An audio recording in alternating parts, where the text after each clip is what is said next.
I co-signed my mom's car so she could work. Then she walked into my office with a homemade pie and an envelope that said emergency.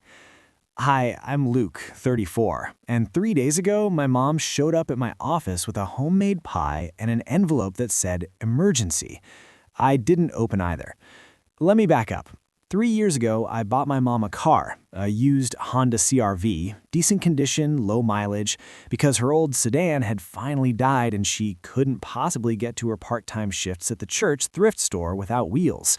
The deal was, I'd handle the down payment, she'd cover the monthly loan. Easy. Except the bank didn't think easy was a plan, so my name went on it too.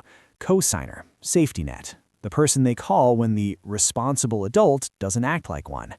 She forgot the first payment, confused the due date on the second, and by the third, it had quietly morphed into my responsibility, like all things in our family eventually do. Notices started coming to my email, calls started coming to my phone. I added it to the budget, swallowed the frustration, and reminded myself it was just for a while. That phrase, I swear, has ruined more years of my life than I care to count. But the car was never really the problem. The car was just the gateway. The next was my younger brother, Mason, a failed YouTuber, failed Twitch streamer, failed Keck startup that was really just him and his best friend building a website that never launched. My parents loved calling him creative, said he was still figuring things out, said he had vision that somehow required my Venmo account. He'd also had this special talent for turning pity into currency. Once, when a sponsorship fell through, he and his then-girlfriend launched a GoFundMe, something vague and dramatic about a fresh start. I didn't donate, my parents did. And then, somehow, I ended up paying for a few things to keep him stable. I told myself it was a one-time weirdness. It wasn't. I used to think I was imagining it, that slow creep of guilt from every phone call, every quick question, every favor. But it wasn't in my head. It was orchestrated, like a play they'd all memorized and rehearsed, where I was cast as the reliable one, the one with steady income, the one who didn't have kids yet, as if that made me a walking ATM. It all came to a head last Sunday, Mom's birthday. I brought wine. Mason brought a bottle of root beer and a story about how his landlord was being weird about rent. We sat around the living room pretending to be normal. Dad grilled burgers. Mom wore a new necklace, one I hadn't bought, which was honestly refreshing. I thought maybe, just maybe, we'd coast through this one without an ask. Then, after cake, she pulled out the envelope. "Just something for you to look at," she said, sliding it over like it was a party favor. Inside, a printout from her bank. Past due notice on the car loan. Final warning. I stared at it for a long second, then said, "This is exactly why my name shouldn't be on your car." She blinked, confused. "But honey, they're going to repossess it." "Let them," I said. "If they take it, they take it. I'm not saving this again." Mason laughed like I'd told a joke. Mom didn't. She reached for my arm. "Luke, it's not just the car. I need you to read what's on the back." I flipped it over. A list. No headers, just bullet points. The furnace, dental work, a private coaching package Mason had signed up for. Her friend Marlene's son was starting a landscaping business and needed investors. I looked at the list. Then at her. "You're kidding," I said. "We wouldn't ask if it weren't urgent." And that's when something in me just clicked. I stood up, walked to the door, and left. Didn't raise my voice, didn't make a speech, just got in my car and drove off. They called. A lot. That was 3 days ago. And now my mom is here, in my office, with a pie and another envelope. I'm staring at her through the tinted glass of the conference room. She's smiling like everything's fine. But I already know what the envelope says. I opened the door just enough to step out and pull it shut behind me. "Hey, Mom," I said. She stood up like I'd given her a cue. "Sweetheart," she said, holding out the pie like it was a peace offering, not a bribe. "Is that cherry?" I asked, glancing at the foil. She smiled. "Your favorite." It wasn't. Hasn't been since I was 15, but she's never remembered that. Or maybe she just didn't update her script. "I can't take this," I said, not unkindly. I nodded at the envelope still on the table. Or that. She blinked, confused, like someone had paused her scene halfway through. Luke, please, I'm not asking for anything crazy. You're asking for thousands of dollars again. That's not crazy. Her smile faltered. You don't understand. Mason's been in a really dark place. He's trying. No, Mason's trying you, and you're trying me. I'm done playing middleman to his fantasy life. She stared at me like I'd slapped her. I raised you better than this. No, I said, stepping closer. You raised me to feel responsible for everyone else's mess. That's not the same thing. She opened her mouth, probably to say something about family sticking together, about how money comes and goes, but relationships are forever. So I cut her off. You brought me a list of debts I didn't make, tied to people who don't work, and expected me to say thank you for the pie? Her expression cracked then, something behind the eyes. She wasn't used to me talking like this. I just thought, I know what you thought, that I'd feel guilty, that I'd write a check and go back to pretending this is normal. I looked down at the envelope. Is there even a total in there, or are we just playing Mad Libs now? That was when she started crying, right there in the hallway of my office floor. Real tears, or close enough to pass. Do you know what it's like watching your son walk away from his family? I swallowed. Do you know what it's like being used by yours? That landed. She didn't say anything for a full 10 seconds. Then, quieter.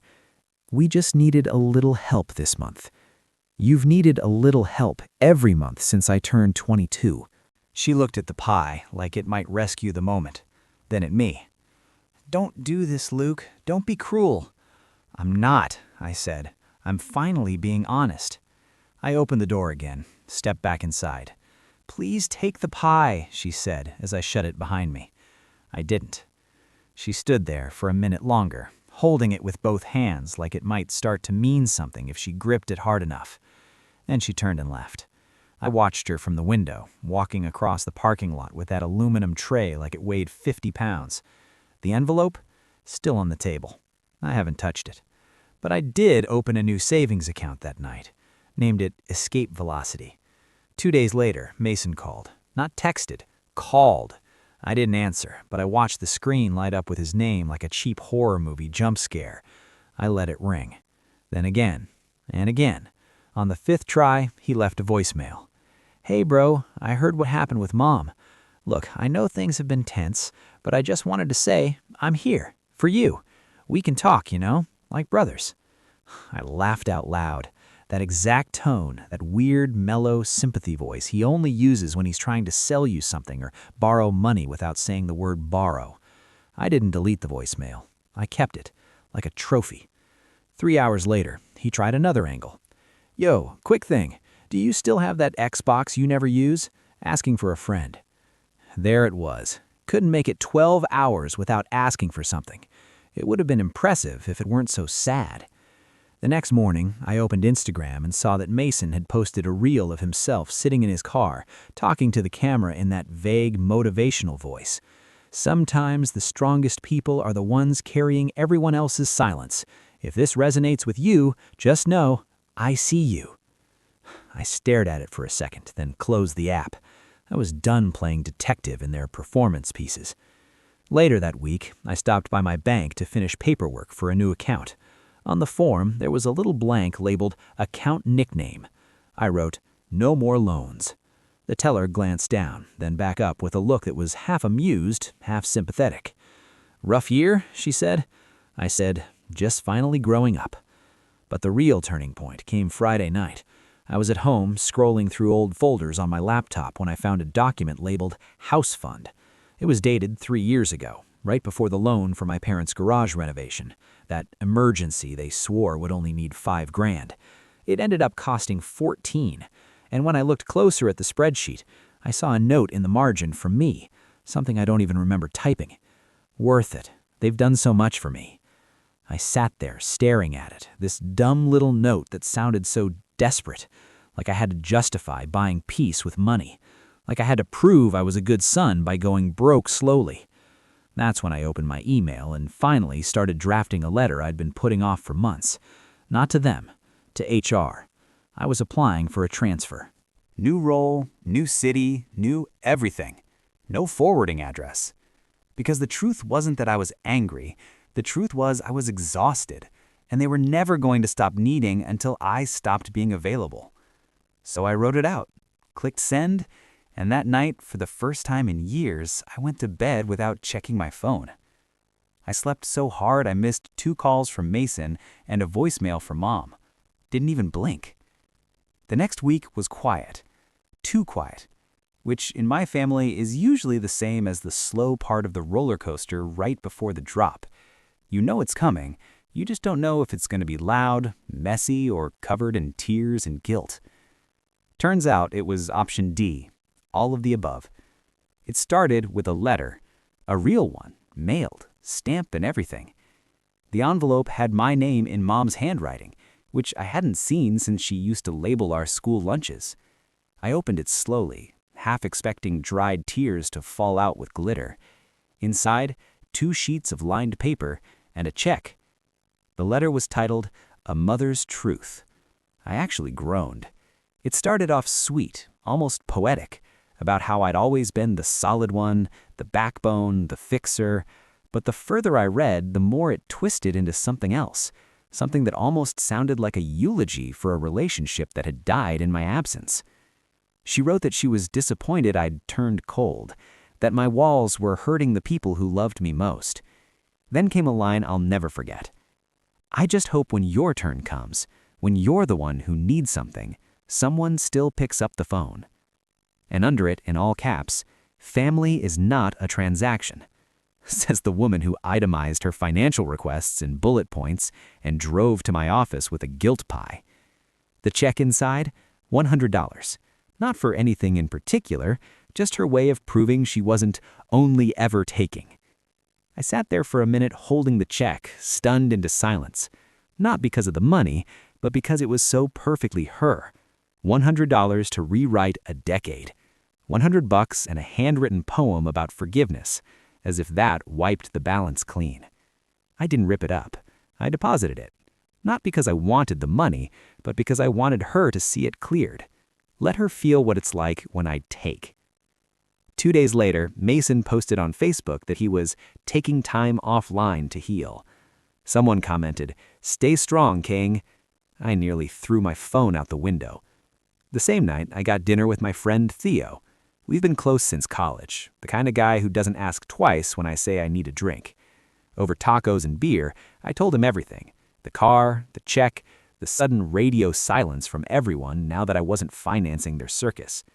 When I finished, he just looked at me and said, "Dude, you were adopted emotionally." I laughed so hard I choked on a chip. But he wasn't wrong. My family hadn't raised a son. They'd built a safety net with a credit score. And now that net had a hole. I walked home that night lighter than I'd felt in months. No messages, no guilt. No imaginary emergencies in my inbox. Just the moon, the sidewalk, and me. And that's when I knew the silence wasn't just peace, it was freedom. The silence didn't last. It never does with them. Exactly 9 days after Mom's handwritten guilt letter, I got a text from an unknown number. "Hey, this is Tara. I'm dating Mason. Can we talk?" I actually laughed when I saw it. Like, full laugh, out loud, scared the guy sitting next to me on the train. Because, of course, Mason had a new girlfriend. And, of course, he'd sent her in like a sacrificial lamb with dimples and emotional manipulation disguised as concern. I didn't reply. An hour later, another text. "He's really hurting. He feels abandoned. I just thought, as his brother, you'd care." Now, here's the thing. I used to fall for that phrasing, as his brother, as if blood is this magic contract that binds you to every guilt trip that comes with it. But I'm not falling anymore. I'm standing. And standing alone, it turns out, has a view. I blocked her number. Later that night, I got a PayPal notification. Mason has requested $7.88 for gas plus emergency breakfast. I didn't even know you could request such a weirdly specific amount, $7.88, like he calculated it after coupons. I declined the request. Then I labeled it, "Try again, never." The next morning, I woke up to a 3-paragraph email from Dad. Subject line, "A reflection." Every time he tries this tone, I imagine him lighting a cigar in a leather chair, like he's some philosophical grandpa who read Chicken Soup for the Soul one time and decided he's a sage. He wrote about legacy, about family pride, about the sacrifices he made that I don't remember. He asked if I thought they wanted help, or if it had just been the only way to keep everything afloat. He ended it with this: "You don't throw away a lifeboat just because it's leaky. You patch it. You bail the water, because the boat is family." And for the first time, I wrote back. One line: "I didn't throw away the boat, Dad. I just got out of it before it sank." He never responded. The next week, I started apartment hunting. New city, new job. No one knew, not even Theo. I kept it quiet on purpose. I wanted the move to be mine, not a reaction, not a retreat, just mine. I found a place, small but clean, big windows, no ghosts. The lease started in 2 weeks, so I spent the next few days sorting through the things I actually wanted to bring with me. Old books, some photos, a record player I barely used but liked the idea of. And then I found the box. Cardboard, taped sloppily, hidden behind my closet junk, labeled family stuff. I sat down on the floor and opened it slowly, like maybe it would bite me. Inside, birthday cards, drawings Mason made when we were kids, a newspaper clipping of my high school graduation, a picture of Mom holding me the day I moved into college. Her eyes were red from crying. I stared at it for a long time, and then I put the photo back in the box, taped it shut, and threw the whole thing in the trash. The day before my move, Mom showed up at my apartment. No warning, no text, just knock, knock, knock on a Saturday morning while I was still in sweatpants and halfway through boxing up my kitchen. I opened the door, saw her standing there with sunglasses on, indoors, classic, and a grocery bag in her hand. "Don't worry," she said before I could speak. "I'm not here to ask for anything." She stepped inside without being invited. I let her, not because I'd softened, but because I wanted to see what this act looked like up close. The bag was full of Tupperware. Lasagna. I should have known. "I figured you'd forget to eat," she said, setting it on my counter like it was some divine offering. "You always get like this when you're busy." I didn't say thank you. She looked around, taking in the half-packed boxes, the tape rolls, the empty walls. "So it's real?" she said. "Yep." "You didn't tell anyone?" "Nope." She sat down at the edge of the couch. Well, the cushion that was left. The rest had been shrink-wrapped the night before. Then she said, "We were just trying to hold things together." I leaned against the counter. "By tearing me apart?" She flinched, but recovered fast. Always did. "You're being dramatic." "No," I said. "I've been dramatic. Now I'm being direct." She stared at her hands, fingers fidgeting with the ring Dad gave her in '89. It had been resized twice. First when she gained weight after Mason, second when she lost it again after the yoga phase. I always noticed the little things. They never thought I did. "You don't have to disappear," she said, finally, quieter this time. "You don't have to punish us like this." I blinked. "You think this is punishment?" She looked up. "I think this is what happens when someone forgets how to forgive." "No, Mom," I said. "This is what happens when someone remembers how to protect themselves." She went still. "I let you carry everything," I said, "for years, and now that I've stopped, you're calling it cruelty. But I was drowning. You just liked the view from the deck." Her jaw clenched. "That's not fair." "Neither was the loan I co-signed for a car I never drove." She stood up, angry now. "We're family, Luke. That used to mean something." "It does," I said, opening the door. "It means I won't watch you sink me anymore." She didn't move. I didn't either. Eventually, she picked up the lasagna, stuffed it back into the bag like it had offended her. "You'll regret this someday." I nodded. "Maybe, but not today." And then she left. I shut the door, locked it, and went back to packing with a strange calm in my chest. Not victory, not relief, just peace. I moved on a Tuesday. No one helped, no one called, no mysterious texts asking if I needed boxes or if I'd changed my address or if I was still angry. Nothing. It was perfect. The new apartment was 2 hours away in a city where no one knew my last name. Third floor walk-up, exposed brick, a window that caught the sunrise like it had something to prove. I furnished it slowly, like building a life from scratch was something worth savoring. I didn't bring much, that was the plan. A couch, a mattress, a desk I actually liked. The rest got donated, sold, or left on the curb like old versions of myself I didn't need anymore. Week 1, I didn't answer a single personal call. Week 2, I deleted the last shared calendar I'd had with Mom. Some ghost of a grocery reminder from 3 years ago popped up on that final day. Don't forget onions. I laughed, out loud, alone, then deleted it. By week 3, I was starting to forget their rhythms. No more guessing what time Dad would call to vent about the decline of customer service. No more estimating when Mason would text with another emergency. No more Sundays filled with guilt-stuffed brunches where I footed the bill and Mom made sad eyes over her mimosa. Gone. All of it. Instead, I started running. Just in the mornings, just a mile or two, nothing impressive, but every step felt like a middle finger to the years I spent staying still to keep them moving.